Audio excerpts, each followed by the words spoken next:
Welcome to this channel. This is the story of a man who forgot how to smile, and how one moment made him change everything.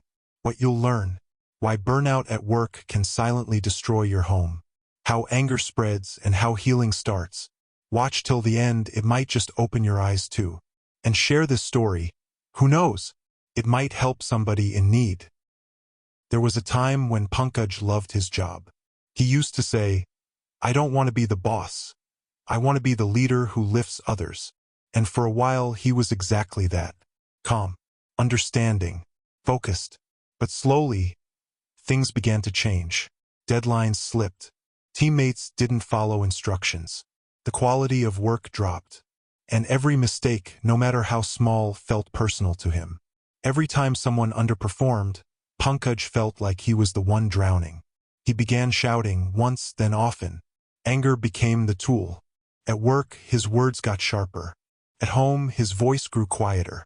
Not in peace, but in withdrawal. He no longer asked how his daughter's school was. He didn't notice his wife waiting at dinner.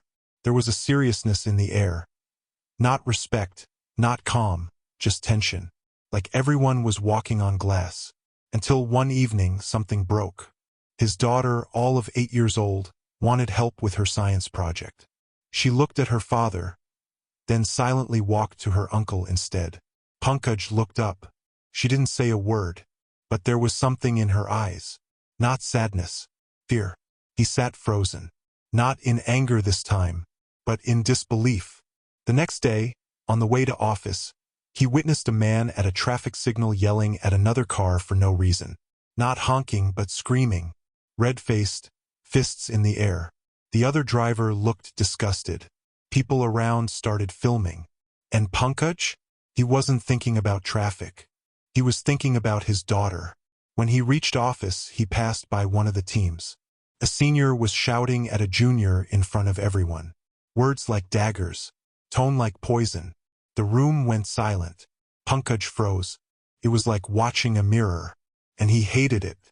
Without a word, he rushed into his cabin, closed the door, and for the first time in months, he sat still and saw everything. The missed birthday, the dinner left cold, the laughter that stopped echoing in his house, the teammates who once smiled, now avoided eye contact, and most of all, the little eyes that once sparkled when she saw her father, now unsure, guarded. That evening, Pankaj went home early. He didn't carry files. He didn't carry frustration. He only carried truth. He sat beside his daughter. He held her hand. And for the first time in a long time, he said, "I'm sorry." She didn't respond with words. She just hugged him, tightly, like she'd been waiting too long. From that day, Pankaj didn't become soft. He became wise. At office, he didn't just lead, he started listening. He introduced team counseling, stress relief workshops, feedback sessions, not to look cool, but because he knew burnout is contagious, and so is care. He stopped screaming, started asking, started noticing. Slowly, the office environment shifted. People began smiling again. Deadlines were still there, but now so was teamwork. So was balance. And at home, he started reading bedtime stories again, started eating with his wife again, started becoming present. The silence in his house was finally replaced with laughter, soft music, and love. Because sometimes, it's not a resignation letter you need. It's a reflection, not a new job, but a new way of seeing.